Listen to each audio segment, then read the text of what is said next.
आता है जिसने पूरे देश को अंदर तक हिला दिया। करीब 5:15 जबलपुर के पास बरगी बांध का इलाका उस दिन बिल्कुल शांत नजर आ रहा था। नर्मदा नदी की सतह पर हल्की हल्की लहरें थीं, मौसम साफ था और माहौल में एक अजीब सा सुकून था। एक क्रूज अपने 43 यात्रियों के साथ धीरे धीरे पानी पर आगे बढ़ रहा था। लोग हंस रहे थे, बच्चे खेल रहे थे, फैमिलीज उस पल को कैद कर रही थी। सब कुछ परफेक्ट लग रहा था। लेकिन क्या वाकई सब कुछ उतना ही सुरक्षित था जितना दिख रहा था? क्या उस क्रूज पर बैठा हर इंसान जानता था कि कुछ ही मिनटों में हालात पूरी तरह बदलने वाले हैं? और सबसे बड़ा सवाल, क्या यह सिर्फ एक हादसा था या इसके पीछे कोई लापरवाही छिपी थी? इसी बीच एक ऐसा दृश्य सामने आता है जिसने पूरे देश को अंदर तक हिला दिया। रेस्क्यू ऑपरेशन के दौरान एक तस्वीर सामने आई। एक मां अपने छोटे से बच्चे को सीने से चिपकाए हुए थी, जैसे आखिरी सांस तक उसे बचाने की कोशिश कर रही है। लेकिन जब दोनों को बाहर निकाला गया तो सच्चाई बेहद दर्दनाक थी। ना मां बच पाई, ना उसका मासूम बच्चा। उस एक पल ने वहां मौजूद हर शख्स को सन्न कर दिया, चाहे वो मीडिया हो, अधिकारी हो या आम लोग। हर किसी की आंखों में सिर्फ आंसू थे और जुबान पर खामोशी। अब जरा इस पूरी घटना को समझते हैं। उस दिन जो क्रूज रवाना हुआ था, उसका मकसद सिर्फ सैर कराना था। एक छोटा सा ट्रिप, एक खुशहाल एक्सपीरियंस। लेकिन हैरानी की बात यह है कि 43 यात्रियों में से सिर्फ 29 के पास ही वैध टिकट थे। बाकी लोग बिना किसी प्रॉपर एंट्री के उस क्रूज पर मौजूद थे। सवाल उठता है, ये ओवरसाइट कैसे हुआ? किसने इस सिस्टम को इग्नोर किया और क्यों? जैसे ही क्रूज नदी के बीच पहुंचा, अचानक मौसम ने करवट ली। तेज हवाएं चलनी शुरू हुई और देखते ही देखते उनकी रफ्तार 40 से 50 किलोमीटर प्रति घंटा तक पहुंच गई। पानी का शांत सरफेस अब खतरनाक हो चुका था और वही सुकून भरा माहौल अब डर में बदलने लगा था। तो आखिर उन कुछ मिनटों में ऐसा क्या हुआ जिसने एक खुशहाल सफर को मौत के मंजर में बदल दिया? क्या यह सिर्फ मौसम का खेल था या कहीं ना कहीं सिस्टम की कोई बड़ी चूक छिपी थी? अगर आप सच जानना चाहते हैं तो इस सफर में हमारे साथ जुड़े रहिए, क्योंकि आगे जो सामने आने वाला है वो सिर्फ एक हादसे की कहानी नहीं, बल्कि एक ऐसी रियलिटी है जिसे नजरअंदाज करना आसान नहीं होगा। इसी बीच माहौल धीरे धीरे बदलने लगा और अब लोगों के चेहरों पर जो पहले मुस्कान थी, उसकी जगह साफ डर दिखाई देने लगा। कुछ यात्रियों ने हालात को समझ लिया था। उन्होंने तुरंत कैप्टन की तरफ रुख किया और घबराई हुई आवाज में कहा, सर, हालात ठीक नहीं लग रहे। प्लीज क्रूज को किनारे लगा दीजिए। तूफान बढ़ता जा रहा है, कुछ भी हो सकता है। ये सिर्फ एक रिक्वेस्ट नहीं थी, ये एक चेतावनी थी, एक ऐसा संकेत जिसे नजरअंदाज करना भारी पड़ सकता था। लेकिन वहां जो शख्स कंट्रोल में था, उसका रवैया बिल्कुल अलग था। कैप्टन ने उनकी बात को हल्के में लिया, जैसे सब कुछ उसके लिए एक मामूली बात हो। उसने बेफिक्री से जवाब दिया, अरे कुछ नहीं होगा, मैं हूं ना, इतने सालों से यही काम कर रहा हूं, टेंशन मत लो। उसकी आवाज में भरोसा कम और लापरवाही ज्यादा थी।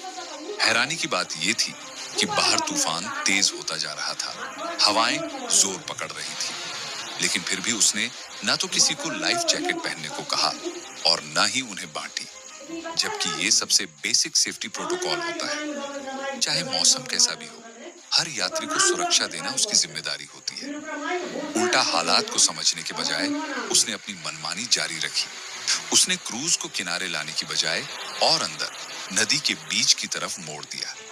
जैसे जैसे क्रूज आगे बढ़ता गया, मौसम और खतरनाक होता गया। हवा की रफ्तार अब करीब 75 किलोमीटर प्रति घंटा तक पहुंच चुकी थी। लहरें अब सिर्फ पानी की हलचल नहीं थी, वो ऊंची उठ रही थी, टकरा रही थी और कई बार सीधे क्रूज के अंदर तक घुस जा रही थी। हर झटके के साथ लोगों का डर और गहरा होता जा रहा था। स्थिति इतनी बिगड़ गई कि यात्रियों ने खुद ही हालात संभालने की कोशिश शुरू कर दी। घबराए हुए लोग क्रूज के निचले हिस्से में भागे, जहां से उन्होंने लाइफ जैकेट्स निकालनी शुरू की। कोई खुद पहन रहा था, कोई दूसरों को दे रहा था। हर कोई अपने और अपने परिवार को बचाने की जद्दोजहद में लगा था। ये वही काम था जो उस वक्त कैप्टन को करना चाहिए था, लेकिन वो अपनी सीट पर बैठा जैसे सब कुछ सामान्य होने का दिखावा कर रहा था।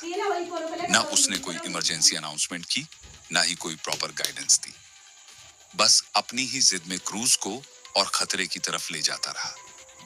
और अगर आप ध्यान दें तो ये सिर्फ एक चूक नहीं थी, ये कई स्तर पर हुई गंभीर लापरवाही का नतीजा था।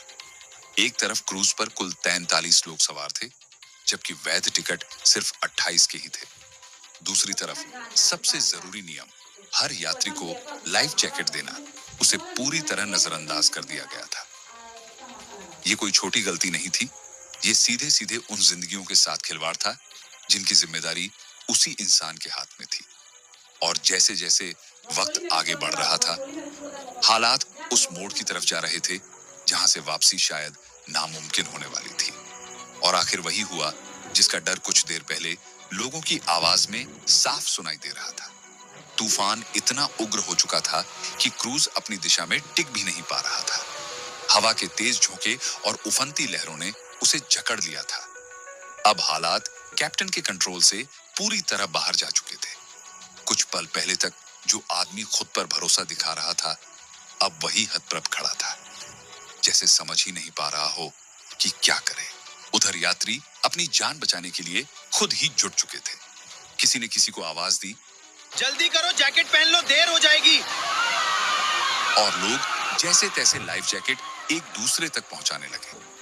किसी ने अपने बच्चे को पहले पहनाया, किसी ने अपने बुजुर्ग माता पिता को संभाला। हर कोई बस एक कोशिश में लगा था, किसी तरह बच जाए। लेकिन वक्त हाथ से फिसल चुका था। जैसे ही ज्यादातर लोगों ने जैकेट पहनी, बताया जाता है कि महज 1 से 1.5 मिनट के अंदर ही सब कुछ खत्म हो गया। पूरा क्रूज अचानक असंतुलित हुआ और वहीं के वहीं उलट गया। एक ही पल में पूरी नाव पानी के नीचे जा चुकी थी। जैसे ही क्रूज पलटा, चारों तरफ चीख पुकार मच गई। कोई मदद के लिए चिल्ला रहा था, कोई अपने परिवार के लोगों के नाम पुकार रहा था। मेरे बच्चे को बचाओ। कोई यहाँ है क्या? ऐसी आवाजें नदी के बीच गूंज रही थीं। कुछ लोग घबराकर तैरने लगे, किनारे तक पहुंचने की कोशिश में, तो कुछ पानी में ही संघर्ष करते नजर आए। उस वक्त हर इंसान अपने अस्तित्व के लिए लड़ रहा था। मीडिया रिपोर्ट्स के मुताबिक जब यह हादसा हुआ तो अब तक 28 लोगों को सुरक्षित बाहर निकाल लिया गया है। वहीं 9 लोगों की मौके पर ही मौत हो गई और 6 लोग ऐसे हैं जिनकी तलाश अब भी जारी है, 2 दिन बीत जाने के बाद भी। ये आंकड़े सिर्फ नंबर नहीं है, हर एक संख्या के पीछे एक जिंदगी, एक परिवार, एक अधूरी कहानी छिपी हुई है।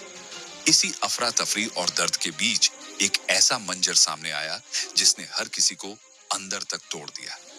पानी की सतह पर एक माँ अपने छोटे से बच्चे को सीने से चिपकाए हुए मिली, जैसे आखिरी पल तक उसे बचाने की कोशिश कर रही हो। लेकिन किस्मत इतनी बेरहम थी कि जब रेस्क्यू टीम वहां पहुंची, तब तक दोनों की सांसें थम चुकी थी। माँ और उसका बच्चा दोनों हमेशा के लिए खामोश हो चुके थे। जब उन्हें किनारे लाया गया, मौजूद अधिकारी और आम लोग, सबकी आंखों में आंसू थे। किसी के पास शब्द नहीं थे। सिर्फ एक सवाल था, आखिर ये सब हुआ कैसे? एक मासूम बच्चा जो अपनी माँ के सीने से लिपटा हुआ था। वो तस्वीर आज भी उस हादसे की सबसे दर्दनाक गवाही बनकर सामने खड़ी है। और यही सवाल अब भी हवा में तैर रहा है कि क्या ये त्रासदी टाली जा सकती थी या ये सिर्फ एक लापरवाही का खौफनाक अंजाम था। और यहीं से सबसे बड़ा सवाल खड़ा होता है, आखिर ऐसा हो कैसे गया? एक के बाद एक जो बातें सामने आईं, उन्होंने पूरे सिस्टम पर उंगली उठा दी। प्रशासनिक व्यवस्था हो या क्रूज की सिक्योरिटी, हर तरफ से जवाबदेही की मांग होने लगी। और ये सवाल उठना बिल्कुल जायज था, क्योंकि इतनी बड़ी लापरवाही कोई मामूली गलती नहीं हो सकती। लोग पूछने लगे, क्या किसी को अंदाजा नहीं था कि हालात बिगड़ सकते थे? क्या कोई भी जिम्मेदार व्यक्ति उस वक्त सच में स्थिति को समझ नहीं पा रहा था? सबसे पहले बात आती है यात्रियों की संख्या की। क्रूज पर कुल 43 लोग मौजूद थे, लेकिन वैध टिकट सिर्फ 28 के ही थे।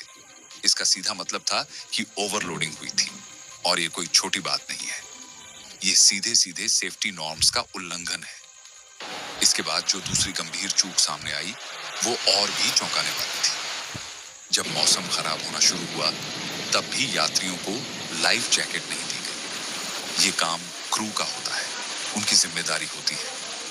लेकिन यहाँ उल्टा हुआ। लोग खुद नीचे गए, खुद जैकेट्स निकाली और एक दूसरे को पहनाने लगे। कोई किसी से कह रहा था, ये पहन लो जल्दी, शायद काम आ जाएगा।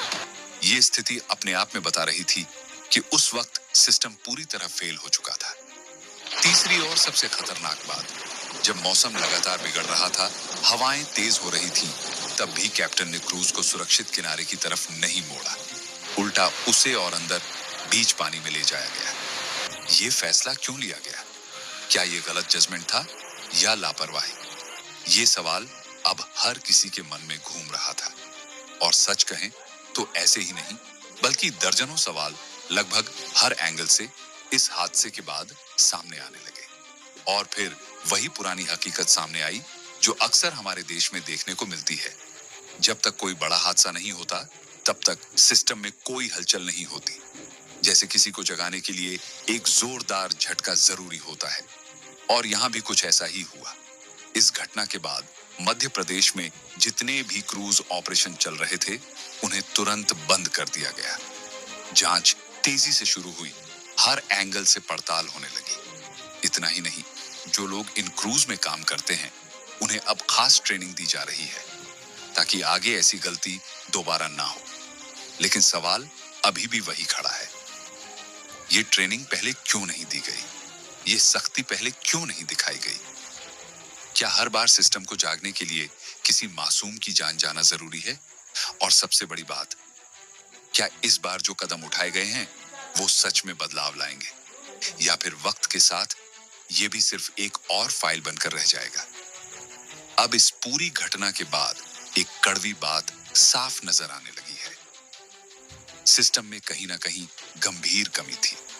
लोग खुलकर सवाल उठा रहे हैं, आखिर क्यों हर बार किसी बड़े हादसे के बाद ही जागरूकता आती है? क्यों पहले से तैयारी नहीं होती? ये सवाल सिर्फ गुस्से से नहीं, बल्कि उस दर्द से निकल रहे हैं जो इस हादसे ने छोड़ा है। मीडिया रिपोर्ट्स के अनुसार जो इस क्रूज को चला रहा था, वो खुद इस हादसे से बच गया। ये बात लोगों को और ज्यादा बेचैन कर रही है, क्योंकि एक तरफ कई परिवार उजड़ गए और दूसरी तरफ वो व्यक्ति जिंदा बाहर निकल आया जिसने उस वक्त फैसले लिए थे। कुछ लोग कह रहे हैं, क्या उसने अपनी जान बचाने की कोशिश में बाकी लोगों को पीछे छोड़ दिया? ये सवाल भले ही कड़वा हो, लेकिन इस वक्त हर किसी के मन में यही घूम रहा है। अब बात सिर्फ हादसे की नहीं रही, बात जिम्मेदारी की हो चुकी है। आखिर उस कैप्टन पर, उस क्रू पर और पूरे सिस्टम पर क्या कार्रवाई होनी चाहिए? क्या सजा इतनी होनी चाहिए कि आगे कोई ऐसी लापरवाही करने की हिम्मत ही ना करे? क्योंकि यहाँ एक छोटी नहीं, बल्कि बेहद गंभीर गलती की कीमत कई लोगों ने अपनी जान देकर चुकाई है। 9 लोगों की मौत की पुष्टि हो चुकी है और 6 लोग अभी भी लापता हैं। 48 घंटे से ज्यादा वक्त गुजर जाने के बाद भी उनका कोई पता नहीं चल पाया है। वहीं दूसरी तरफ रेस्क्यू ऑपरेशन लगातार जारी है। एनडीआरएफ और एसडीआरएफ की टीमें दिन रात लगी हुई हैं। गोताखोर बार बार पानी में उतर रहे हैं, हर कोने को खंगाल रहे हैं। आसपास के इलाकों में भी तलाश जारी है। हर किसी को बस एक उम्मीद है कि शायद कोई और जिंदगी बचाई जा सके, शायद कोई और सांस वापस लाई जा सके। लेकिन इन सब के बीच एक सवाल अब भी हवा में तैर रहा है, और शायद इसका जवाब हर किसी के नजरिए पर निर्भर करेगा। आपके हिसाब से इस हादसे के पीछे असली वजह क्या थी? क्या ये पूरी तरह सिस्टम की नाकामी थी, या फिर उस वक्त लिए गए कुछ गलत फैसलों ने सब कुछ बदल दिया? अगर आप ऐसी ही सच्ची और गहराई से बताई गई कहानियां देखना चाहते हैं, जहां हर एंगल को समझा जाता है,